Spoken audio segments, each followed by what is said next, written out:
résoudre l'inéquation moins x plus 5 facteur de 2x plus 6 strictement négatif.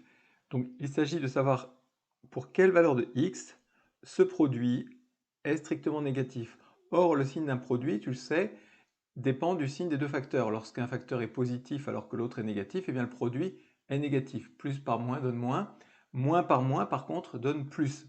Donc tout sera basé là-dessus. Et pour bien faire cela, on fera ce qu'on appelle un tableau de signes. C'est-à-dire que x, lui, ses valeurs peuvent varier a priori de moins l'infini jusqu'à plus l'infini. X peut prendre n'importe quelle valeur. D'accord?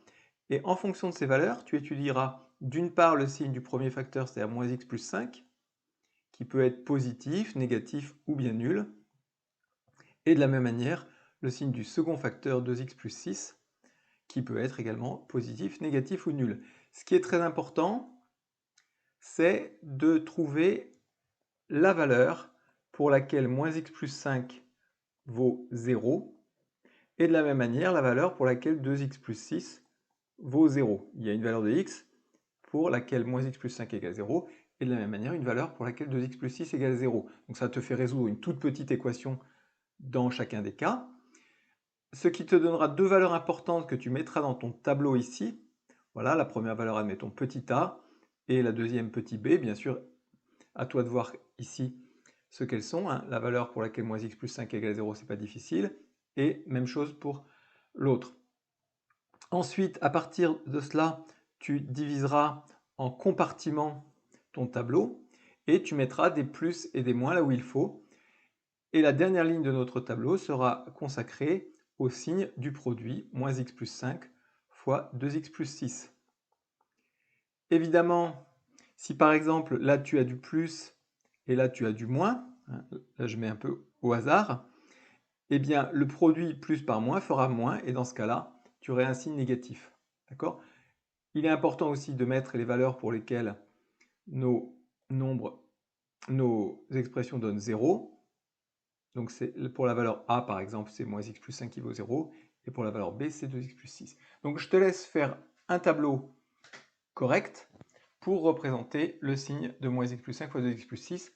Enfin, il te faudra donner l'ensemble des solutions de cette inéquation. Pour cela, il faudra voir pour quelle valeur tu as un résultat négatif. Ici, par exemple, tu vois, tu as du négatif. Eh bien, à quelle valeur de x ça correspond? Ce sera là tes valeurs solutions. Voilà, je te laisse faire ça. On se retrouve juste après pour remplir ce tableau de valeurs et le construire ensemble.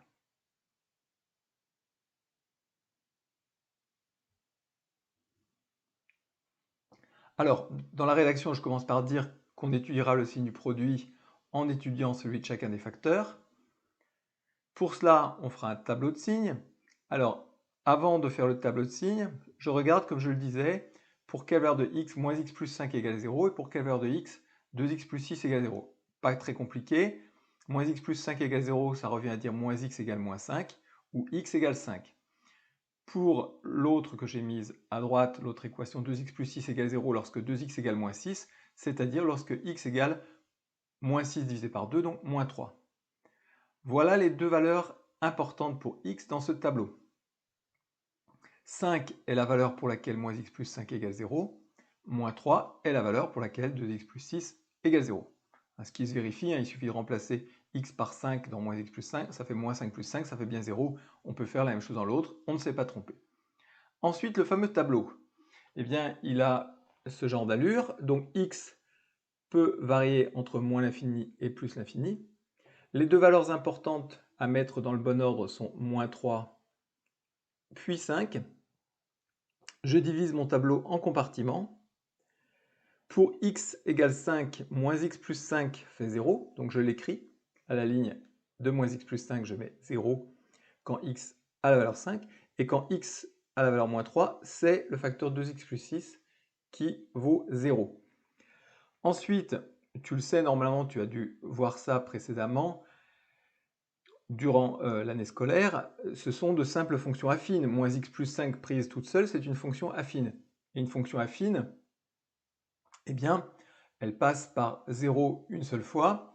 Elle est soit d'abord positive, puis passe par 0, puis devient négative, ou l'inverse, d'abord négative, puis passe par 0 et devient positive.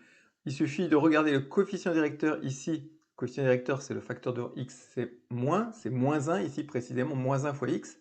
Eh bien, c'est un coefficient directeur négatif, c'est donc une fonction affine décroissante, donc elle est forcément d'abord positive, jusqu'à arriver à la valeur 0, puis devient négative. Quelque chose qui décroît forcément va passer d'abord du positif au négatif ensuite.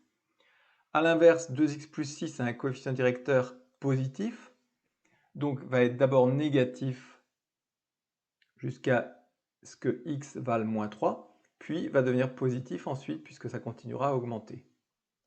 D'accord?